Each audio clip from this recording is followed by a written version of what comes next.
President Muhammadu Buhari says his government has been able to meet the yearnings of Nigeria through the execution of impactful projects across the country, while commending members of his cabinet for their performance. The president adds that the goal is to increase electricity is on course and the national carrier will commence operation before the end of 2022. Buhari said this at the opening of the last ministerial performance review retreat of his administration at the presidential villa. State House correspondent Adeso Amora reports. Call it stock taking and you will not be wrong. With barely 7 months to the expiration of the administration, President Buhari, his ministers and top government officials are gathered here at the third and final ministerial review retreat to take stock since the last time they gathered in 2021. Over the last 3 years, ministries have continued to implement the deliverables assigned to them in line with the ministerial mandates jointly signed by the ministers and permanent secretaries, which serve as a performance bond with Mr. President.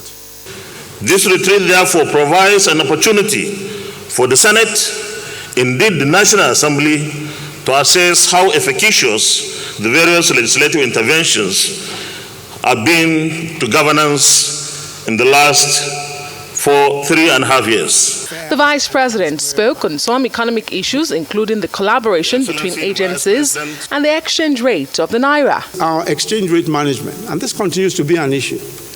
The exchange rate of the Naira to convertible currencies continues to face significant downward pressures because demand substantially outstrips supply, and that's just the reality. On one hand, we have tried demand management and rationing, which has not really worked because fixing the price while the parallel market reveals a massive arbitrage merely creates the opportunity for massive rents. I think that a more market-driven approach will be best. Some price discovery within the context of a managed float is certainly what is required. Some efforts at controlled price discovery that had been made in the past, and the CBN has a history of several of these efforts. They include the foreign exchange market. For the international community here present, the success of democracy in Nigeria is of interest. While the British High Commissioner calls for the entrenchment of accountability as elections approach, the guest speaker and immediate past president of Kenya, Uhuru Kenyatta, says Buhari's successor must avoid what he terms the traditional African problem of attempting to reinvent the wheel. At a time when some countries in West Africa are experiencing democratic regression and the illegal removal of elected governments, I commend His Excellency President Buhari for his commitment at the 77th session of the United Nations General Assembly to leave a legacy of free and fair elections in Nigeria. Nigeria must remain on the path of democratic consolidation. There is need for us to rethink the way we do our politics. Rethink because sometimes our parties are not necessarily formed on the basis of policy, but of regions, of where do I come from, and it is my turn, it is so-and-so's turn, it is so-and-so's turn. And if there's one thing I would encourage, is that as this administration winds down, let us not suffer the traditional, which I call African problem, that when one administration winds down, the next one thinks that whatever was done, we can do better. And you start trying to imagine ways of reinventing the wheel. Evaluating the progress made in the implementation of the 9-priority agenda of his administration, President Buhari points to achievements in agriculture, economy, and infrastructure. He also reels out achievements in security, health, and anti-corruption. We have implemented high-impact projects across the length and breadth of the country that meet the yearnings and aspirations of Nigerians. Some of the notable achievements include the completion of 326 kilometers Itape, Ajakuta, Warri rail line and railway ancillary facilities, the completion of over 150 kilometers Lagos-Ibadan standard gauge railway modernization project with extension to Lagos, Port Harcourt, Port and Apapa. The power sector has remained critical priority to the administration. The implementation of a willing buyer, willing seller policy introduced by this administration has opened up opportunities for increased delivery of electricity to underserved homes and industries. We have substantially invested in arms, weapons, and other critical military hardware, as well as continuous training for our armed forces. At the end of the two-day event, President Buhari is expected to sign an executive order on improving performance management, coordination and implementation of presidential priorities. The administration hopes to, in the short time left, finish well on its promises to Nigerians and bequeath to the incoming administration a system that will assist it in delivering on its promises. Adesuwa Omoruan, Arise News. A lot to talk about this morning, Dr. Bati. Okay, this is said to be the last ministerial presidential retreat review of performance by this administration. And I think it's good, for an administration that has less than 8 months to go to review again its performance and to make an effort to finish strong.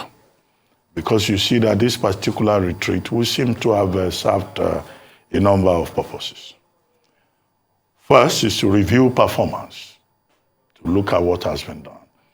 What the president has done is to remind Nigerians of what he has been able to contribute to the Nigerian space. And I think it's in order. It's standard practice, considering the fact that if you don't write your own story yourself, other people will help you construct the narrative. And since it's, attendance of the UN General Assembly in September, we have seen the president taking ownership and trying to construct his own narrative. When he went to the UN General Assembly, he prefaced his speech with a description, an outline of what his administration has been able to do in Nigeria. Now, when he presented the budget before the National Assembly, in fact, the first 5 paragraphs were all about what his administration has been able to do. And then he did exactly the same thing at this ministerial retreat yesterday. And, I don't want to do other people's job for them, but most of the highlights that the president has been harping upon will include what his administration has been able to do with regard to infrastructure, roads, rail, aviation, building of new airports and all of that as areas of achievement for his administration. He has also talked at length about what his administration has done about security, how, in his own estimation, he has left this country in a better place, security-wise, than he met it. 3, he also talked about reforms. He keeps talking about the reforms that he has been able to put in place, particularly with regard to the oil and gas sector. That is, the passing and implementation of the Petroleum Industry Act, one of the most problematic, pieces of legislation in Nigerian history since the return to civilian rule in 1999. It can also make claims in terms of reforms in the financial sector with regard to BOFIA, for example, Banks and Other Financial Institutions Act, the efforts that have been made by the CBN in managing the monetary side of things, and also its administration's investment in agriculture. And, it was also under this president that the Persons Living with Disabilities Prevention of Discrimination Act, was passed. And also a board was set up, even if that particular disabilities discrimination prevention, body has not been up and running, but at least it's on record. It was also under this president that the Electoral Act, 2022 eventually came up, and we can talk about some of the reforms that Nigerians have been asking for since the return to civilian rule in 1999. As I said, I don't want to do other people's job for them. But what the president has done, basically, was that yesterday he went a step further and reiterated, his commitment to the nine-point agenda, and also talked about aviation sector, what they still intend to do going forward. So it's good for a government to write its own narrative, to remind the people of its performance, of its legacy. But at the end of the day, it is the Nigerian people that will decide. It's the Nigerian people that can look back, as many have argued, on this platform and elsewhere, whether today in 2022, they are better off than they were in 2015 when President Muhammadu Buhari assumed office. The second objective that I think have been achieved with this ministerial retreat, apart from, wrapping up and trying to take stock, which is what the first part of what I said represent, is to also look at what can still be done within the remaining months.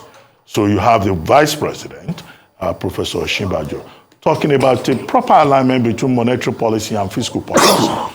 And one of our major criticisms of how this administration has managed the Nigerian economy has been the misalignment between monetary policy and fiscal policy, creating a situation whereby the CBN, that is supposed to focus on monetary policy, has had to do more heavyweight lifting than is required even by its own enabling legislation. But here you have the Vice President saying, there's still a lot we can do in this direction, address forex issues, and the President saying, we'll manage to get a lot more done in the aviation sector. So while they are wrapping up and taking stock, they are also talking of going forward. Number three, what they have been able to do is also to get some kind of international commendation. That, I think, is the significance of the presence of the UK High Commissioner to Nigeria, Katrina Lang, and also the choice of President Uhuru Kenyatta, immediate past president of Kenya, as a keynote speaker at that event. So there was also an international flavor. However, of interest to many who watched the report by Adesua Omorian will be the statement by President Kenyatta about a perennial African problem. Okay, on the surface of it, he was talking about the need for continuity. Okay? At the same time, he's talking about the African problem whereby traditionally successor governments abandon what previous governments have done, and then they start afresh. They reinvent the wheel, to use the famous phrase that he used. Well, President Kenyatta can be taken up on all fronts on the claims that he made. Because in his own country, back in Kenya, the election was resolved in the favor of his own vice president, who had been very critical of his own ideas, and who is not likely to follow his footsteps in governing Kenya, and who, within the short time of his inauguration, has taken steps that seem to show that he has his own ideas about how Kenya should be run. But theoretically, I think his point about continuity is very important. Finally, all of this is useful. Good optics. You write your own story. But as I said, it's the Nigerian people that will decide. And there are many Nigerians who are convinced, who believe, who assume, who argue that the 2023 general election would perhaps be a referendum on the Buhari APC administration since 2015. Whether that will be the case or not is up to the Nigerian people to decide. Right, good one. It's good to take stock. It's good to look back. Kudos to him. Let's just go straight to it because of time. Some successes, Dr. Bati, you've enumerated most of them, Bofia, the Finance Act, and a couple of other things like that. Infrastructure, rail, Itakwe, and all of that, but some people also look deeply into the infrastructure. I say, were they done completely? Look at the Kaduna rail line, for instance. A surveillance security contract was not given to a right company. That contract was returned, and there was a back and forth to the Ministry of Finance and Transport. And we know how that issue cropped up when the victims were kidnapped on that rail line incident. There's been a lot of corruption too in this administration. Although they argue that it's because they're bringing out corrupt stories of corrupt officials. We saw the Accountant General, 109 billion, 110 billion. We don't even know how much is stolen, but he's been talking about a plea bargain. Also, the state of the economy. In his tenure, we had 2 recessions. The first one I call a do-it-yourself recession because we didn't act fast. Secondly, we have inflation rate 20.277% now, from 20.2 to 277%. As of when the president came in, I think we had inflation rate close to 18%. We're complaining so hard. I think as of close to 2019, it was about 18%. We're complaining so hard. But now it's over 20.277%. That's close to 21% inflation rate. Debt service to revenue ratio, we all know the numbers, 119%. We're borrowing to service our debt. We're not taking enough revenue. Fiscal discipline, all-time low. Cost of living crisis plummeting. Increasing in Nigeria. A lot of people argue that, that's the same in the world too. So there are myriads of challenges, and the Nigerian life has not been better. A lot of people argue 4 years ago than it is now. But President Buhari also argues that he did rail, he opened up new areas, Lagos-Ibadan rail line, he did infrastructure, he did thousands of kilometers of road and things like that. But some people also argue, what is he doing currently about the flood on ground? The East-West Road cut off as we speak today. It is so sad now that cemeteries were flooded and dead bodies are floating around streets in Bayelsa and Delta. We've not had big responses by the humanitarian agency. And based on the international field to come speak to us, and Vice President Shibaju talked about the arbitrage, which bedevils our forex system. Based on the international people that were called to come talk to us, I shrugged when I saw President Uhuru Kenyatta talk about the perennial problem that parties are formed in the life of the region. I'm like, humor me, President Kenyatta. Well, you know the one that during an election, there was a crisis and you peddled these ethnic sentiments that led to the killing of millions of people, and you were summoned by the international court. That same President Uhuru Kenyatta, now he's coming to talk and act brand new here in Nigeria. It's interesting, but let's see what this administration can do. I still believe this administration can salvage a lot in the time remaining. All right? But most importantly, I always say this to you, President Buhari, kudos for signing the Electoral Act into law. You have indeed become a champion of democracy for doing that. To the next story, the presidential candidate of the All Progressive Congress, Bola Tinubu, during an interactive session with leaders from northern Nigeria, outlined his economic and security plans for the region. And it comes 2 days after his rival in the PDP engaged in similar interaction with the northern leaders. Arise correspondent Nisi Gabriel reports. It's the turn of the APC presidential candidate, Bola Ahmed Tinubu, to interact with northern leaders on his plans for the region and other parts of Nigeria when he becomes president. The interactive session holds at the Ariwa House in Kaduna and is put together by 6 northern coalitions. The APC presidential candidate outlines his plans in various sectors of the nation's economy as he promises to turn Nigeria into a prosperous nation. In education, Tinubu laments the high number of out-of-school children in the region and promises that his administration will work with key stakeholders to turn around the statistics.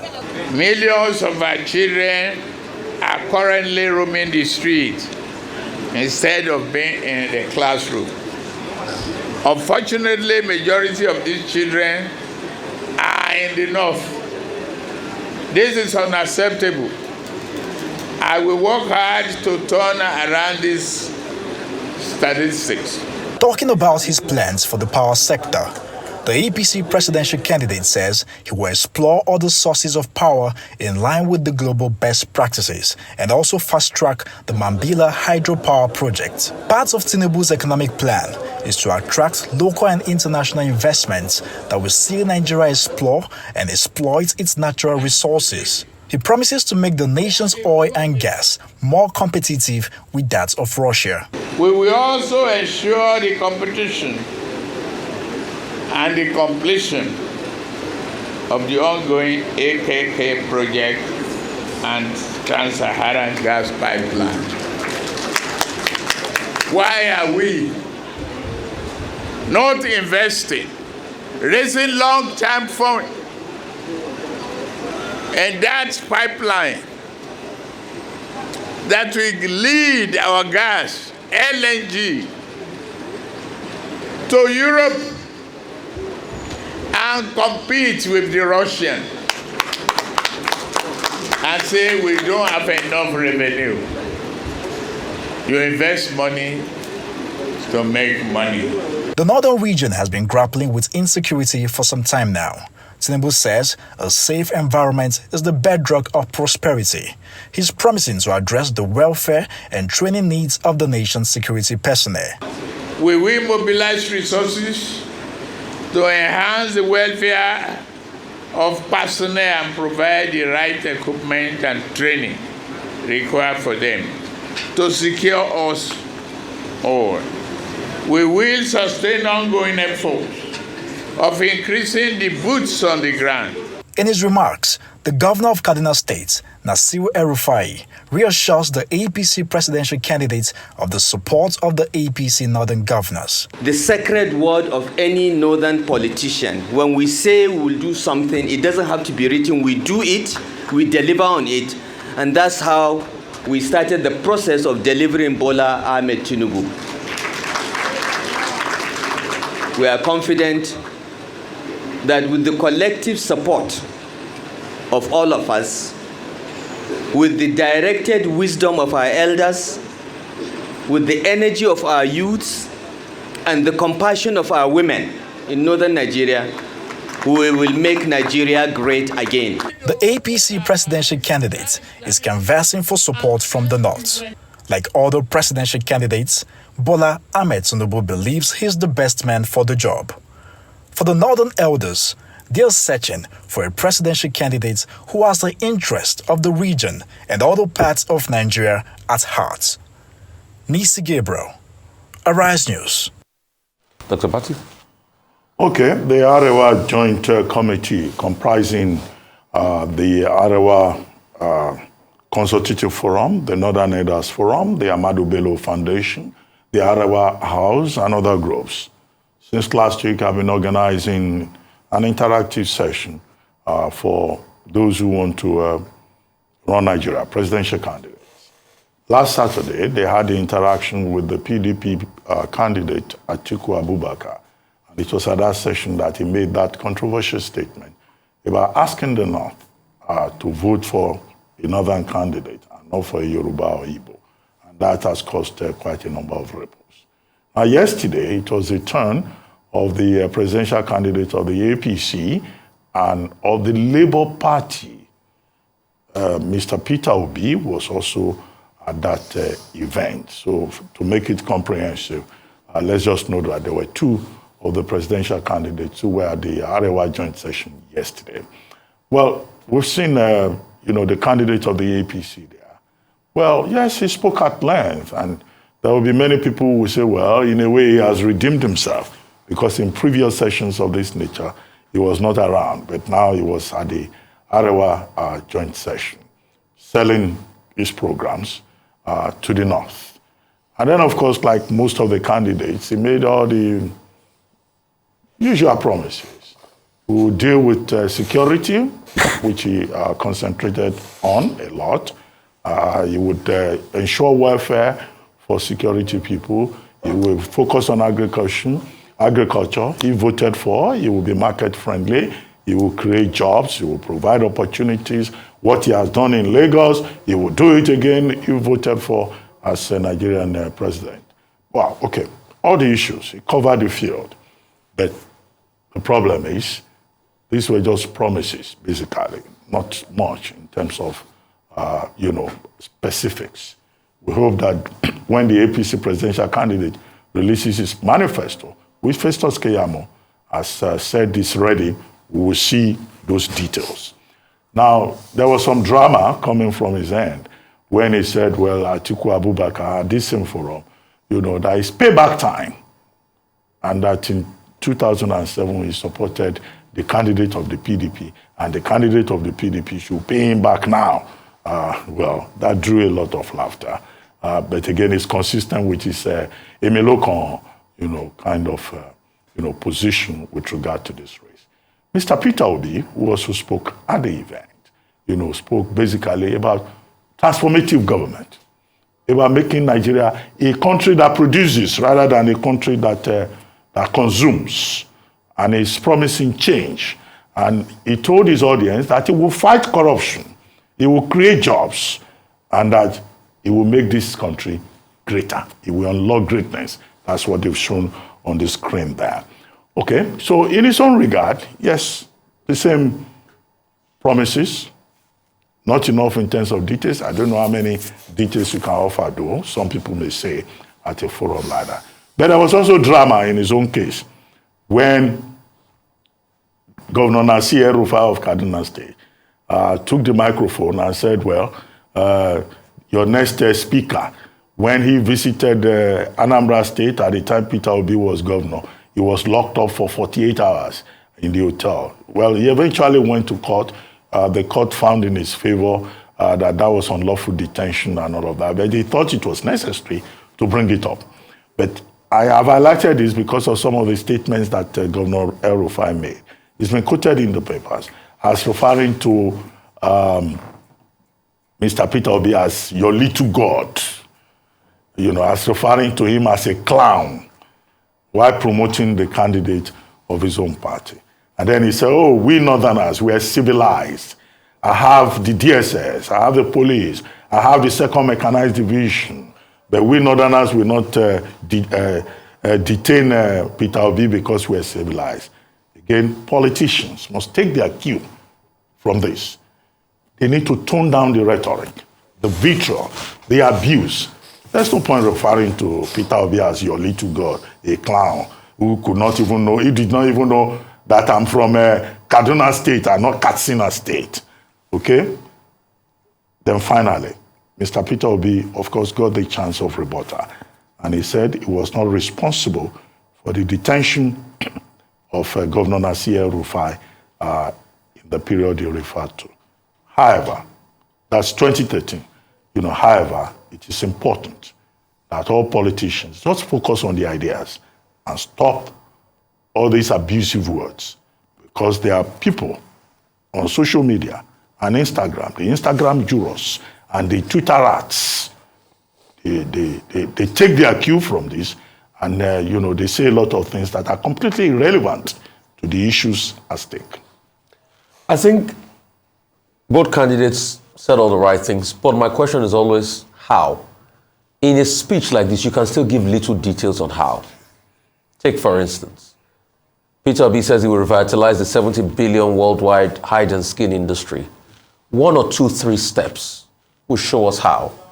Bola Tinubu says XYZ, I will do XYZ for Marjorie, out-of-school children, and I'm happy that at least he admitted that there are millions of out-of-school children, because one of his surrogates was here on the show, and when we gave him the data, he said the data was not true, that he would like to interrogate 20.2 million out-of-school children. So I'm happy that the candidate even says that there are out-of-school children, millions of out-of-school children, and he sees it as a problem. So how will he do it? Those are the very pertinent questions we should ask. And concerning the political jobs, I think it's not time for that. I think it's time to focus on the issues. But for somebody calling somebody a clown, somebody calling somebody all sorts of names, it's political season, and all of this will happen. But when I hear Governor Nasir El-Rufai says, oh, I've got the mechanized division, I've got the police and all of that, I think he should also use that security architecture he claims he's got, which I'm not sure that he can give orders to the mechanized division of the military there, to solve the insecurity situation in Kaduna State. I think that's pertinent. And let's not forget that it's him in the state that he cried for help that people were kidnapped, and Kaduna has been a kidnapping hub for a while. So if he's got that retinue of security architecture with him, he should use it for his state to solve the problem on ground. I think we should focus on the issues. And going forward, I think the presidential candidate should also highlight what is happening with the flood. If possible, I don't run their campaign for them, but if they can take a day off, cease campaign, and raise the concerns of people with the flood happening, it will go a long way.